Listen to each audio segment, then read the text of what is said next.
اپنے ماں باپ کی، اپنے بیوی کی، اپنی اولاد کی، اور یاد رکھو ہم رسول اللہ صلی اللہ علیہ وسلم کے نام پر آج جمع ہوئے ہیں۔ کیا کوئی مثال دے سکتا ہے؟ ہمارے سنبل سے مولانا آئے ہوئے ہیں، توصیف رضا مصباحی، عالم دین ہے ماشاءاللہ۔ آپ پوچھئے ان سے کہ کیا ہمارے آقا محمد مصطفیٰ صلی اللہ علیہ وسلم نے کبھی آپ ہماری امت کی ماں پر کبھی ان کو مارا؟ نعوذ باللہ نہیں۔ تو تم کیسے اپنی بیوی کو مارتے ہو؟ کیسے مارتے ہو تم اپنی بیوی کو؟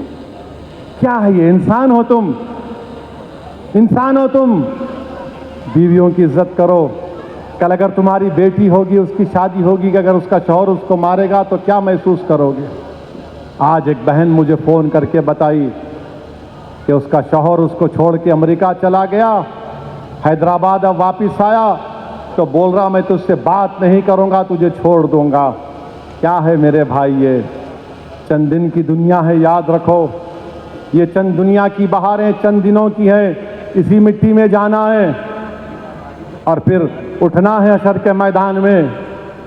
جب رسول اللہ صلی اللہ علیہ وسلم کے ساتھ صدیق اکبر ہوں گے، فاروق اعظم ہوں گے، عثمان ذوالنورین ہوں گے، شیر خدا حضرت علی کرم اللہ وجہ ہوں گے، امام حسن اور حسین ہوں گے، شہزادی جنت ہوں گے، امت کی مائیں ہوں گی، صحابہ کرام ہوں گے، اویس قرنی ہوں گے، جنید بغدادی ہوں گے، حسن بصری ہوں گے، رابعہ بصری ہوں گے، خواجہ ہند الولی ہوں گے، تم کیا جواب دو گے؟ یہ دن آئے گا، یاد رکھو، یاد رکھو، یہ دن آئے گا۔ تم اگر سمجھ رہے کہ نہیں نہیں کیا کچھ نہیں ہوتا، سب ختم ہونے والا، اس دن کی بھی تیاری کر لو۔ یاد رکھو، تم آج اگر کسی کا حق مارو گے تو کل وہاں پہ حساب کتاب ہوگا۔ میرے عزیز دوستو، نوجوانوں، تم قوم کے مستقبل ہو۔ You are the future of the community and the nation India. نوجوانوں، تم سے بڑی امیدیں وابستہ ہیں۔ نوجوانوں، تم اگر گر جاؤ گے، تم ایک دیوار کی طرح ہو نوجوانوں۔ اگر تم گر جاؤ گے تو دنیا راستہ بنا لے گی نوجوانوں۔ تم ہماری امید ہو نوجوانوں، تم دین پر چلو، فخر سے کہو کہ میں مسلمان ہوں، فخر سے کہو کہ میں رسول اللہ صلی اللہ علیہ وسلم کو امتی ہوں۔ مسجدوں کو آباد کرو نوجوانوں، شراب کو، ڈرگس کو چھوڑو نوجوانوں، باہمت بنو، بہادر بنو، بزدلی کو چھوڑو، ظالم کا ساتھ مت دو، مظلوم کا ساتھ دو، مظلوم کا ساتھ دو۔ ڈرنے اور گھبرانے کی ضرورت نہیں ہے، اللہ ہمارے ساتھ ہے۔ ڈرو مت، اللہ ہمارے ساتھ ہے۔ ظالم ظلم کرے گا مگر ظالم کا ظلم ختم ہوگا نوجوانوں۔ جب فرعون نہیں رہا، جب نمرود نہیں رہا، جب یزید نہیں رہا تو یہ وقت کے نمرود اور فرعون اور یزید کیا رہیں گے؟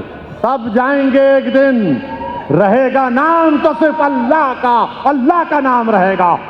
تو نوجوانوں، میری آپ سے گزارش ہے کہ اسمبلی کا الیکشن آ رہا ہے، ذرا میرے پیغام کو یاد رکھیے اور ذرا اس کو ریکارڈ کر کے پورا ذرا پھیلا دو۔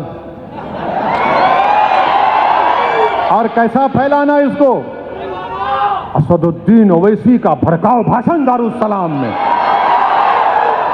بھڑکاؤ بھاشن، ٹن ٹنا ٹن۔ تو دیکھنے والا اب تو پکڑیں گے، انہیں بھی سن لیتا، ارے انہیں تو ہمارے کو ہی بول دیے۔ تو آپ سے گزارش ہے، ووٹ بھی ڈالو۔ پولنگ کے دن آپ غائب رہتے، یہاں پہ بڑے چیخا مار رہے۔ صبح صبح نکلو، ووٹ ڈالو، دبا کے ووٹ ڈالو، پولنگ پرسنٹیج کو بڑھاؤ۔ اور یہاں پہ مجلس آپ کی پارٹی ہے، مجلس کس کو امیدوار بناتی وہ مت دیکھو آپ۔ میں بھی کبھی نہیں رہوں گا اس دنیا میں، میں چلے جاؤں گا، مگر تم کو اللہ اس کے رسول کا واسطہ دے رہا ہوں، تم مجلس کو مضبوط کرنا، تم مجلس سے وابستہ رہنا۔ یہ ہماری دولت ہے، یہ آپ کا ہے، یہ آپ کی دولت ہے جو آپ کے آباء و اجداد نے، ہمارے اسلاف نے خون پسینے سے اس کو زندہ رکھا۔